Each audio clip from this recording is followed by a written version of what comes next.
So, second day trying this experiment, and I've got already some improvements. So the first thing I did was, I didn't really need to do this, but I used blue tape to tape together the three plexiglass sheets. And then I realized, oh, well, why don't I just put them in a backpack? And so that's even safer. I don't have to worry about the plexiglass slipping out from between the chair and the table on the motorbike. The other improvement is that I'm setting up underneath a tree so that I get maybe a few more minutes of shade before I have to leave because the sun gets too strong. So yeah, and it was very easy to get out the door, get everything ready, get out the door, and get over here. So this was my idea. When I put the blue tape on this plexiglass, I was thinking I could reuse it when returning, coming back. And I thought, okay, all I'll do is I'll just take it off and I'll just stick it to the edge of the table, and then when I want to go back to my room, I'll reuse the same blue tape, and that way I don't have to bring a huge roll of this stuff, because the whole roll is actually somewhat heavy. So I guess I could, if I was traveling with bigger sheets, I could still make use of this strategy to hold. Like if I had multiple 22 by 34 inch plexiglass sheets, I could tape them together like this and then just keep the tape, on the edge of the table or on the leg of the table or something. So today I'm trying target Leningrad, which is Army Group North. I figured I'd give the arduous beginning a rest, so I'm not like getting too bored of or too familiar with it to the point where I get bored of it. Setup was super simple. So these 1, 2, 3, 4, 5 hexes, those 5 units have to be set up in those 5 hexes in any orientation you want. That has to go there. These 5 have to go in these 5 hexes. These 2 red ones can't be next to each other, otherwise it's up to you. For the Germans, these, you have 5 hexes to set up in. Well, you put 2 of these guys over here. Also for the Soviets, you just fill these out the way they are. 3 of these are not full strength when they come on. You see that asterisk on the turn track. 3 of them are full strength. This 2 shift plane comes in here, as you can see there. These 2 guys come in on this turn, and then all of the other Axis units start full strength. You can put them in any orientation you want in those 5 hexes. And that's it. That's the setup. It's super simple, super quick. Okay, this is the end of the first German combat phase. I cheated twice by rearranging the order of some attack and moving a unit around, just because the Germans really need to get everything right to even have a chance later on. So I figure I'll give them a little bit of an advantage so that we can see what it's like when they get over here. But yeah, what I flipped around was that originally I was attacking with this unit against this strong army first, and then I remembered, oh no, wait, what I want to do is attack the units around it first, so I get the zone of control over its retreat hexes, and that way when I attack it, and if it has to retreat, it'll be eliminated, because that was one of their stronger units. I want to kill it. So I attacked this hex, I took it. The unit died because it only had 1 step. I attacked this hex, took it, and the unit died because it only had 1 step. And the other thing I cheated with is I had this unit here at first, and I had this unit here, and then I realized, if I'm going to attack because my original plan was to attack with both of these hexes against this hex, and then when I wanted to use this hex to attack that hex, this hex became. I thought, well, I don't want to waste the guys here turn not attacking anything, so I want to attack this hex, try to kill something. But then I realized, with these 2 units, 6 and 6, that's 12 against a unit. I think it had 3 defense, so that's 4 to 1. I guess it wouldn't have made a big difference, but I across the river would reduce it. I think, somehow it was going to come down to 2 to 1, I think.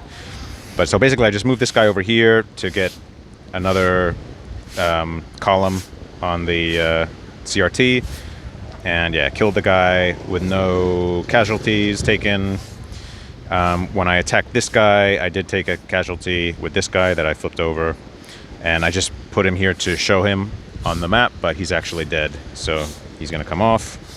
And this time, this is the first time I remember to use my air support. So I'm happy about that. And I'll put him on the turn track for next turn, I guess turn 2. And yeah, that's it. Pretty simple. So this is pretty interesting. The Arduous Beginning has a rule 9.5, German surprise attack, which says that on the first special movement phase, the German units ignore all terrain movement penalties and all EZOCs.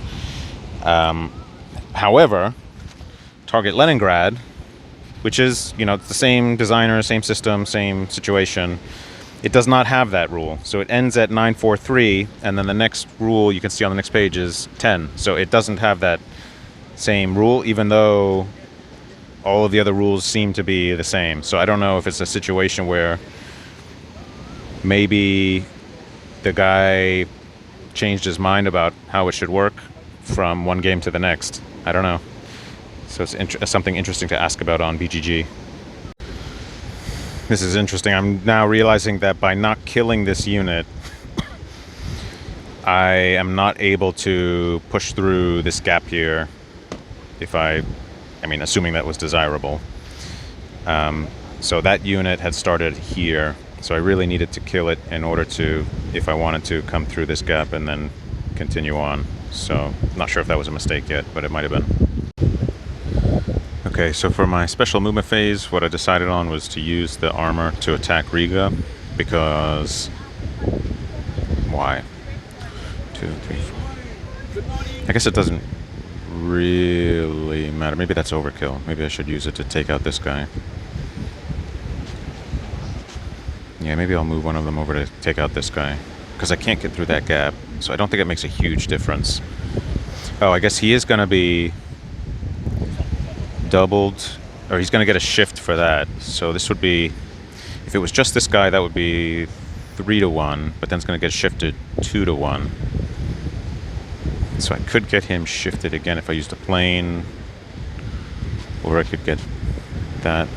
Yeah, I'm not sure. This is maybe not so important to deal with.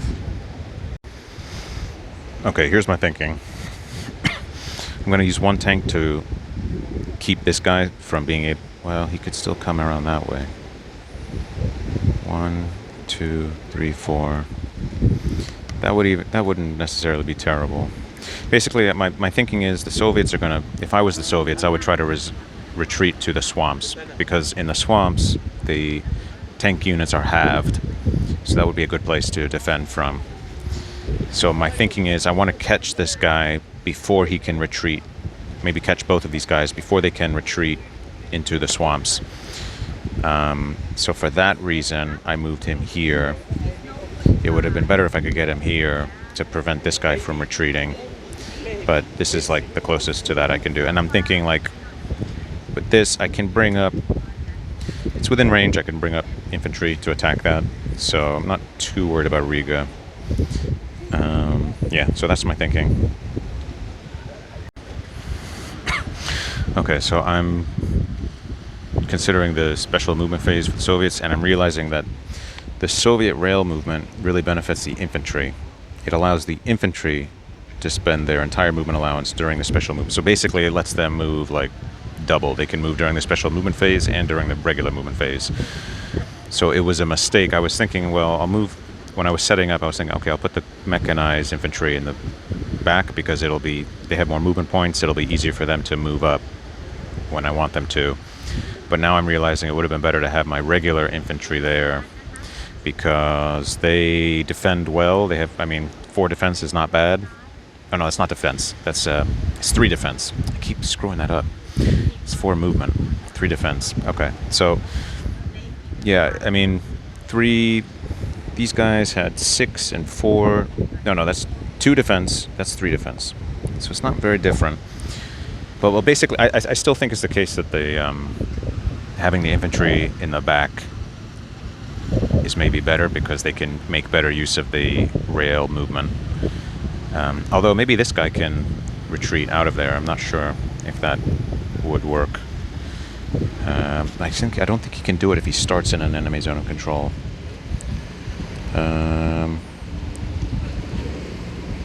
And not in an enemy zone of control, right? So this guy cannot use... Does zone of control extend across rivers? I think it does. So, yeah. So I don't think this guy can retreat out like that. So for the Soviet special movement, I've read the rules on this unit, and it seems like it's going to drastically change my calculations as the Axis, because it gives like a shift to the Soviets when defending. It allows them to ignore retreats, and it also gives them, I think, a shift when they're attacking. So I think as the Soviets, I just want to keep funneling guys into Riga with that benefit. The only problem is that when I move him out of there, I have to roll a die, and like if there's a 50% chance he's going to get damaged and won't be able to give a shift anymore. So my plan is just get these guys into, this hex and that hex, and then maybe move that guy into the swamp there, something like that. Or maybe just keep sending him down to keep funneling guys into there. Or maybe put a guy here so that the Germans can't come across somewhere else, something like that. So yeah, that's that. The other thing, I started using this die to keep track of the current phase, because that was something I was sometimes forgetting. They are thankfully numbered. And then the other thing is that I've been using this thing, Tiddlywink, to keep track of where my units are moving from. That way, if I change my mind, I can refer back to where it started. So that's useful. Yeah, so now it's the movement phase. And so I think I'm just going to move these guys into here. Maybe try to shift these guys out. I don't know. Maybe leave them there. Okay, so Soviet movement phase. I moved this army into that hex because it'll let me stay a bit safer for at least one turn. I'll have the benefit of the river. I don't think the Axis will be able to move a unit into there to attack me. So that buys me at least one turn of safety for them, and then maybe I can slip them out through here somehow. This guy, I'm realizing the Axis blundered by not getting a guy in here, because now he can retreat out of there, and he's in the woods, and he can now maybe slip into Riga. So that might have been a blunder by the Axis. This guy I cheated, so I had originally moved him across here. 1, 2, 3, 4, 5, 6. And then I realized, actually, I think I'd rather have him on this river. So I cheated and said, okay, well, he moved south instead. So he went 1, 2, 3, 4, 5, 6. 1, 2, 3, 4, 5, 6. So that's where he's ending up. These two guys, I moved one into Riga and the other one into the woods. And so that way the Germans can't come in this way. It being in the woods is, defensive terrain. So that's good. And yeah, that's the Soviet movement phase for turn 1. Still on turn 1. Okay, so this is the Axis movement phase for turn 2. Cheated again. I moved under here. This was a 12 strength armor unit. It was in this hex. And I said, I really want the stronger unit to attack Riga, and I want weaker infantry to attack into here to try to take this. So yeah, I cheated. This guy I moved from here into here to just prevent these guys from being able to retreat out, and then just move the rest of the infantry into here to try to kill this guy. This guy's going to be a pain because if I just attacked him this turn, he could retreat into that hex. So that would be another turn that I would have to deal with him. So I'm just going to focus on killing this stack first, and then I'll come back to them. So that's the plan. Okay, so this result was a retreat, which I'm fine with because I got a zone of control on this hex now. I then resolved this one next because it was the most precarious, I thought. I had 31 combat power up against 11, so that was 2 to 1. with one shift because of the river, so that's down to 1-1. So I committed my air to bring it back to 2-1. I then rolled a 4, which was an exchange. So I took a step loss from this guy. He just only has 1 step, so he's dead. So that's 3 combat power I had to lose. So I chose to lose this unit. I'm assuming that the defender chooses which unit they take a step loss from. So I was playing as the Soviets there and said, okay, I'll take it from this unit. So then I chose to lose this unit as the Axis. I lost 3 combat power to match their lost 3 combat power. Now, it's because it's an exchange. This guy has to retreat. However, he cannot. He will end up retreating into an enemy zone of control, so he's eliminated. And the Germans do not have to match that step loss with their units. So that's the result of that combat. And so now the last combat I'm going to resolve is Riga.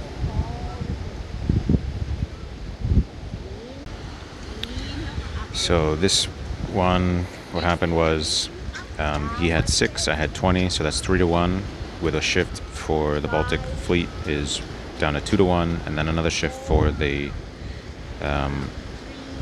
river down to 1-1.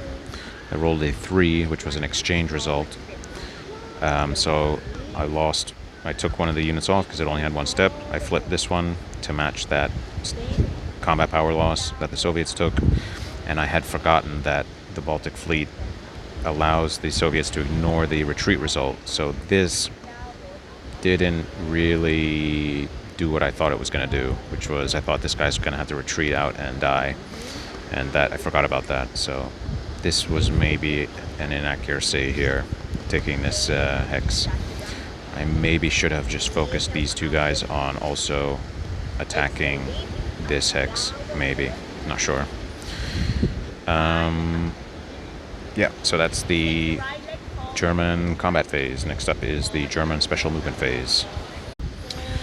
So German special movement phase, I'm realizing that this actually plays another useful role, which is that it makes it much more difficult for the Soviets to get reinforcements into Riga because they get stopped here. Although maybe they can do it, with 2, like the special movement and then the regular movement phase. So maybe I want to lock this off entirely. And the other thing I'm realizing is that putting this unit here may have been good because these zones of control maybe make it harder for the armor to get through. And I'm realizing that the armor getting through is useful because you can set up in these defensive positions like over here, and that makes it harder if you can get over there, it makes it hard for the Soviet reinforcements to come in and take up defensive positions. So I think you want to grab this key terrain before the Soviets can set up strong positions here. Or at least that's my theory at the moment. Okay, so for Soviet replacements, I put in 2 half strength. I'm assuming these come in at half strength.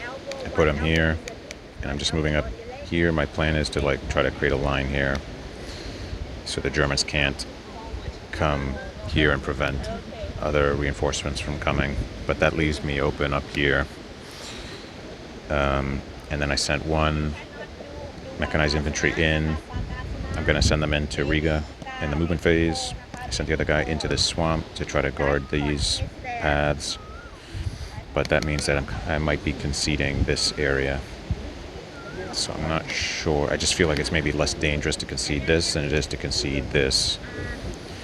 Because if the Germans can come up this way, if they can cut this off, then they can cut off any reinforcements coming here. So that's my thinking about that. Yeah, so I think that's gonna be it. This guy, I think I'll leave him here. I don't think there's anything else. Yeah, I don't think there's any other. I could move the Baltic Fleet, but it's being a nice roadblock for the Axis infantry. So I'm not too. I think I'm happy with it being there. Yeah, so I think that's going to be it for special movement. Okay, so I made some mistakes with the Soviet reinforcements, replacements. They can start in friendly cities. They don't have to start at the edge of the board. So what I did instead was I started one guy, let's assume he started in one of these cities, and I just moved him into this swamp hex. I'm going to say another guy came in from the edge of the board or one of these cities, whatever, and he's in this swamp hex to just guard this board edge. My goal here is to not lose these units before I can get them reinforced. And then this unit, who was previously like around here, I'm going to say he came from here and he went 1, 2, 3, 4, 5, 6, 1, 2, 3, 4, 5. And so he's just going to guard in that swamp hex. And again, the goal is to just try to like create a line in good defensive terrain.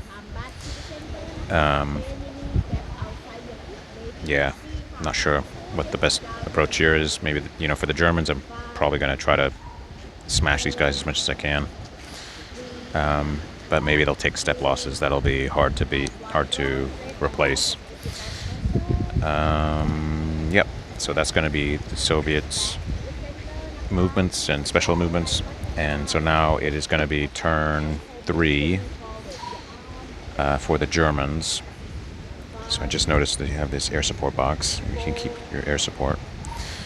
Yeah, so we'll see what the Germans do.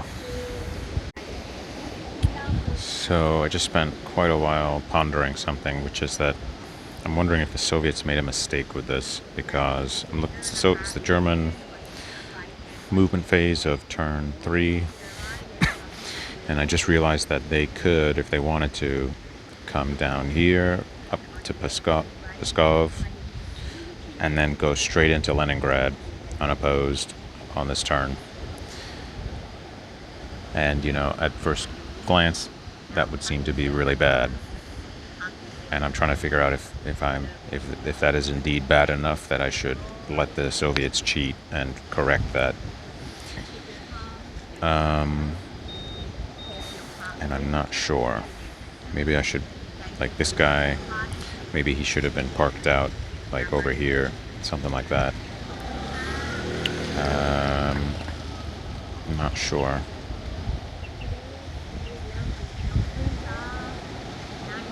I mean, him being here isn't so terrible, because as long as I have this line of communication here, I think actually it doesn't even matter where he is on the map. I think I can boost him up to a full strength unit next time. And so by him guarding these 2 hexes, I think that would be a big pain for the Germans. I'm not sure. Not really sure how to think about this. So I may just have to like play it out, see what happens. So yeah, that's what I've been thinking about. Like, should I just have the Germans go up? I mean, even if let's say I don't let the Soviets reposition there, I'm not even sure if it's a good idea for the Germans to go all the way out there, because they're so out of the way. Yeah, that's not clear to me. And it's just very difficult for the Germans to block all of these possible entry hexes. So that is also not clear to me. Yeah, not sure what to do. So something that's occurring to me is that even if the German armor is able to get into these hexes, for example, they can't stop the Soviets from, you know, infiltrating into one of the adjacent hexes. Like, I only have 2 armor units. So if I had the armor units like here and here, the Soviets could infiltrate into that hex.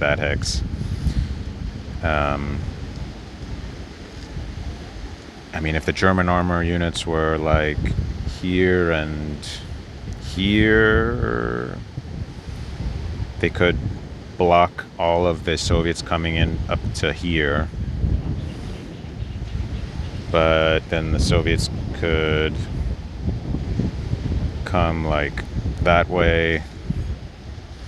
So it's not obvious to me what the optimal strategy is for the Germans. I guess one thing I'm thinking about is that because they can place replacements anywhere, so you can kind of like teleport the replacements to the front. So that might be an incentive to take step losses with your armor and then use your replacement points to bump them back up.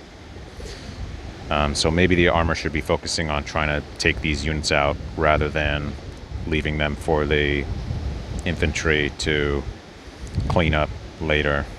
So maybe that's what they should be doing. I'm not sure. Okay, these are the combats that I've got set up. I just did this combat, and I'm realizing now that I may have made a mistake with the special movement phase on the first turn, where I don't think I didn't move my infantry because I thought, well, they started the game in the in the zone of control of these units here, but it's actually if they start the special movement phase out of an enemy zone of control, then they can move. So if you attack a unit and it retreats 2 hexes and your infantry unit is no longer in an enemy zone of control, my reading of the rules is that you can then pursue it. You can then move. So that is relevant to these guys because I wanted to lock off this avenue of escape of this unit. Like, I don't want this unit to come in here later. So I was thinking, like, well, can this guy move up here to go there to lock that off? And it depends on whether this guy can move in the special movement phase. And my understanding of the rules is that he can. So I just resolved this attack, and it's interesting because it's a 3-to-1 combat. It's 4-to-1, but I get the Soviets get the shift for the Baltic Sea Fleet, and so that goes down to 3-to-1. And if you look at the table, at 3-to-1, half of the results are DR results, which the Baltic Fleet allows the Soviet player to ignore. So if you have 4-to-1 odds on those units, 50% of the time you're not going to cause any casualties. There's going to be no change. So you're hoping for these exchange results, but even then you're just causing a step loss. So it's interesting. That's an interesting dynamic there. Okay, I think I may be starting to understand the dynamic here with your armor, which is that you can actually cut off the ability of the Soviets to add replacement steps to their units somewhat easily, because all you need to do is, if you hold this hex and like this hex, maybe even less than that, and you just need something here, it's fairly easy to, like, maybe just like 3 units, you can prevent any replacements from getting to any units that are in the west of there. Obviously they can still bring units on here, but if you have a strong unit and you're in good defensive terrain, like these swamps, you may be able to hold on long enough against those units to give your infantry time to finish, clean up over here, or make their way east. And I think yes.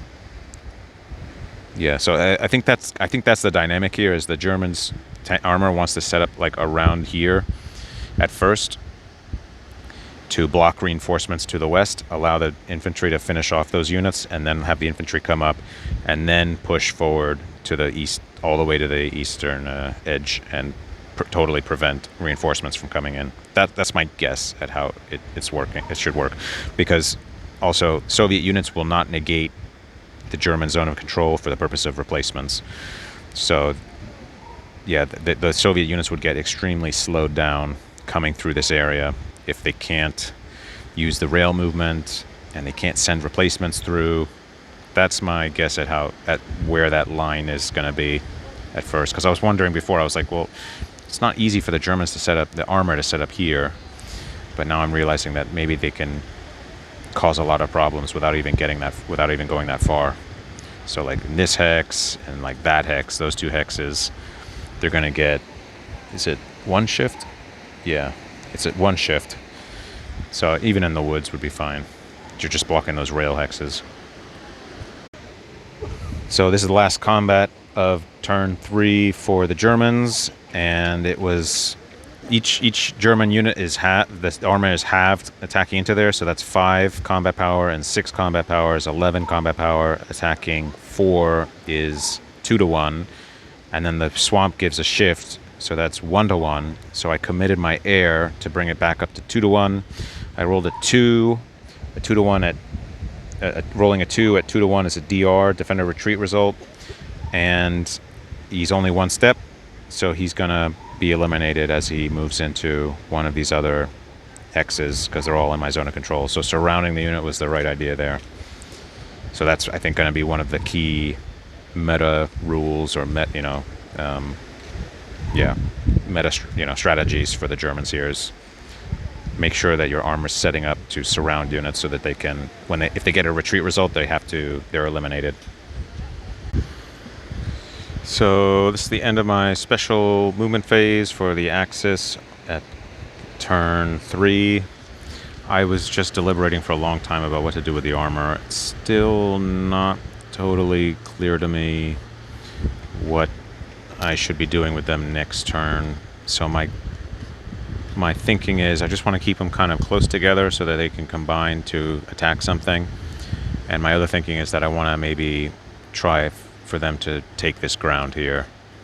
Maybe something like that.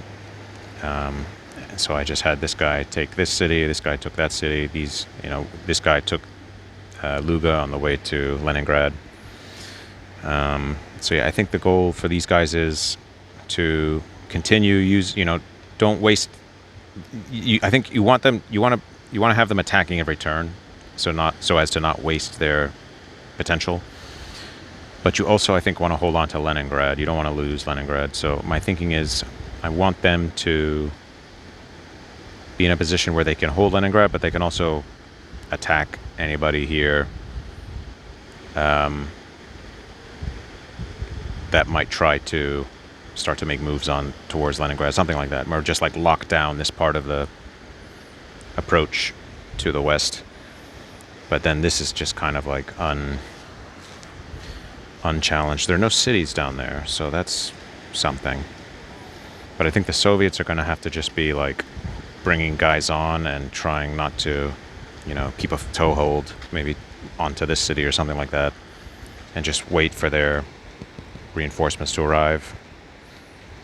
I'm thinking if I'm the Soviets, like they get these replacement points in addition to these reinforcements. So yeah, that's a lot of stuff they have coming. So I think the Soviets just want to keep that toehold. I think the pressure is really on the Germans to I guess, lock things down before all these Soviet reinforcements come in. So that's my guess. But yeah, it's still not totally clear to me. I mean, it could just very well be the case that the Germans are behind schedule, and that's why it looks weird. Weird in the sense it doesn't look obvious what the Germans should be doing here. It might just be that they're in kind of a hopeless situation. Or maybe I should have retreated this guy back to help out with this. I don't know. That might not have been a terrible idea, because he was here. 1, 2, 3, 4. He could have come into there. So maybe I should have done that to have him help out next time. That's maybe not a terrible idea.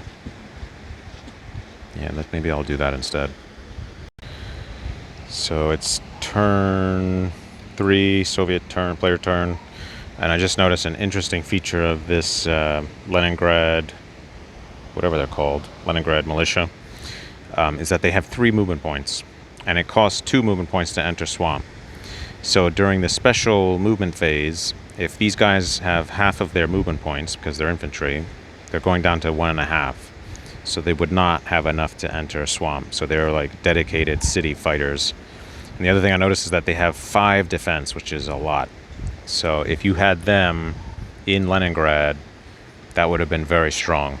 So that would have been maybe a reason to, as the Soviets, protect Leningrad, not let the Germans take it, because then you can keep this guy. And the other thing about this guy is that he can come in Leningrad even if Leningrad is surrounded. So that makes it especially strong. So that might have been a mistake for the Soviets to give up Leningrad for that reason, because it's, as you can see from the interaction with this unit, it's not just like any other city on the map. Yeah. Okay, so I was thinking about where I should move this guy during the special movement phase, and I'm thinking I'm starting to settle on a strategy for the Soviets, which is the Germans want to keep using this unit to do stuff. So they're going to want to use it to like try to kill Soviet units. But they could take step losses as a result. Now, in order to get those step losses back, they need to be able to trace a line of communication back to the western edge. So if I can surround this unit, I don't have to actually attack it in order to kind of negate it or prevent it from being able to do anything. So that might be a strategy I want to follow. Okay, so I'm starting turn 4. It's the German replacements and reinforcements phase, and I was reading the rules and I found this, which is that this Soviet Leningrad Workers Militia Corps must be placed in Leningrad. And if you take Leningrad, you prevent the Soviets from being able to place it. So this guy is gone. So that's another reason for the Soviet player to not want to give up, to not allow the Germans to take Leningrad. So now my question is, when I get these reinforcements, can I put them in any friendly city, or do they have to come in at the board edge? And it's looking like they have to come in, yeah, on a hex along their friendly map edge. Right. Yeah, so those don't come in on in friendly cities. That's just the replacements, which is like a different thing. So I'm resolving this attack against Riga, still turn 4, and I'm realizing that this was an inaccuracy, I think, on my part. I should have moved. Well, maybe I'll fix that. I'll cheat, because I have, I think, like 46 combat power up against their 4, so it doesn't go past 6-1. So I would be at 6-1. And then there would be the shift for the Baltic Sea Fleet, and then I could commit air to shift it back. So I could get up to 6-1, and then anything beyond 6-1 would be a waste. So I think I'm going to do that. I'm going to cheat and move some of these guys further northeast. Okay, I've come up with another optimization, which is to keep these away from me. Keep them on the top edge rather than here, because it's been a couple of times now that I've almost knocked these things around with my wire from my headphones or my arm. So I think they're safer over there. But yeah, it's game turn 5, German movement phase, and I'm just kind of like trying to move my infantry up, using my armor to attack this, so that a good number of my other infantry can keep moving forward. This guy just moved forward and took those 2 cities, so it's still not clear to me what I should be doing, but I'm just kind of like play a bit faster and see what happens. Okay, I think I'm going to call it there for now, just because the sun is getting strong. So it's turn 5, Soviet player turn. It is the special movement phase. I've just moved this guy, but I haven't moved anybody else. So those are all the different units. All the different units on the side. So if I ever want to pick up where I left off, I will know the state of things. And I think the goal here was really just to get somewhat familiar with the game. So if I wanted to play against a person, I would already know how to go through the sequence of play, etc., and maybe have some idea of strategy. So, mission accomplished.